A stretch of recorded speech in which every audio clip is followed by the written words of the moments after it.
എല്ലാവർക്കും നമസ്കാരം. ഇവിടെ ഇരിക്കുന്ന എത്ര പേർക്ക് ഹെൽത്ത് ഇൻഷുറൻസ് ഉണ്ട്? കുറച്ച് പേരൊക്കെ കൈ പൊക്കുന്നുണ്ട്. ബാക്കിയുള്ളവർ എന്നെപ്പോലെ ദൈവത്തിൽ മാത്രം വിശ്വാസമുള്ളവരാണല്ലേ. എനിക്കൊന്നും വരില്ല എന്ന അമിത ആത്മവിശ്വാസം. സത്യം പറയാമല്ലോ, ഈ അടുത്ത കാലം വരെ എനിക്കും ഹെൽത്ത് ഇൻഷുറൻസ് ഒന്നിനും കൊള്ളില്ല എന്ന ചിന്തയായിരുന്നു. വെറുതെ മാസം മാസം കാശ് കളയാൻ ഓരോ പരിപാടികൾ. പക്ഷേ കഴിഞ്ഞ മാസം എൻ്റെ ചിന്തയൊക്കെ മാറി. കാരണം എനിക്കൊരു ചെറിയ പനി വന്നു. സാധാരണ പനിയല്ല, ഒരു ലക്ഷറി പനി. അങ്ങനെ ഞാൻ ഹോസ്പിറ്റലിൽ പോയി. വലിയൊരു മൾട്ടി സ്പെഷ്യാലിറ്റി ഹോസ്പിറ്റൽ. കയറുമ്പോൾ തന്നെ 5 സ്റ്റാർ ഹോട്ടൽ ലുക്ക്. അവിടെ ചെന്നപ്പോൾ ഡോക്ടർ പറഞ്ഞു, ഒന്ന് അഡ്മിറ്റ് ചെയ്യണം, കുറച്ച് ടെസ്റ്റുകൾ എടുക്കാനുണ്ട്. ഞാൻ വിചാരിച്ചു, ഓ ശരി, 2 ദിവസം റെസ്റ്റ് എടുക്കാം. അവിടെയാണ് ട്വിസ്റ്റ്. എന്നെ റൂമിലേക്ക് കൊണ്ടുപോയി.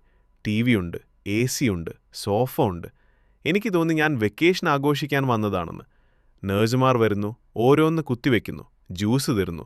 ഞാൻ മനസ്സിലോർത്തു, ആഹാ, കൊള്ളാമല്ലോ ഹോസ്പിറ്റൽ വാസം. പക്ഷേ 2 ദിവസം കഴിഞ്ഞ് ഡിസ്ചാർജ് ചെയ്യുന്ന സമയത്താണ് യഥാർത്ഥ ഹൊറർ പടം തുടങ്ങിയത്. അവരെനിക്ക് ബില്ല് തന്നു. ഞാൻ ബില്ലിലേക്ക് നോക്കി.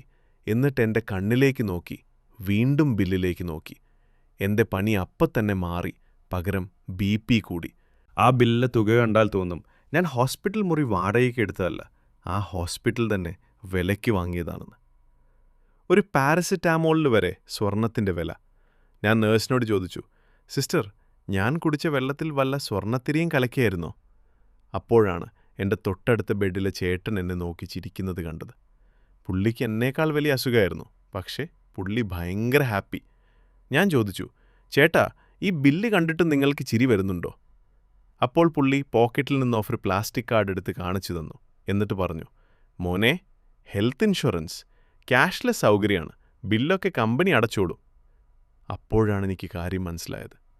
നമ്മൾ വിചാരിക്കും ഹെൽത്ത് ഇൻഷുറൻസ് വെറുതെ കാശ് കളയുന്ന പരിപാടിയാണെന്ന്. പക്ഷേ ഒരു അത്യാഹിതം വരുമ്പോഴാണ് അതിൻ്റെ വില അറിയുക. നമ്മുടെ കയ്യിലെ സമ്പാദ്യം മുഴുവൻ ഒരു ഹോസ്പിറ്റൽ ബില്ലിൽ തീർന്നു പോകാതിരിക്കാൻ ഇത് അത്യാവശ്യമാണ്. അതുകൊണ്ട് സുഹൃത്തുക്കളെ, സിനിമ കാണാനും ബിരിയാണി കഴിക്കാനും നമ്മൾ കാശ് ചെലവാക്കാറില്ലേ? അതിൻ്റെ കൂടെ ഒരു നല്ല ഹെൽത്ത് ഇൻഷുറൻസ് പോളിസി കൂടി എടുത്തു വയ്ക്കുക. ഇല്ലെങ്കിൽ ഹോസ്പിറ്റലിൽ നിന്ന് ഡിസ്ചാർജ് ആകുമ്പോൾ അസുഖം മാറിയാലും ബില്ല് കണ്ട് ഹാർട്ട് അറ്റാക്ക് വരാൻ സാധ്യതയുണ്ട്. അപ്പോൾ ശരി, എല്ലാവരും ആരോഗ്യത്തോടെ ഇരിക്കുക, ഇൻഷുറൻസ് എടുക്കുക. Thank you.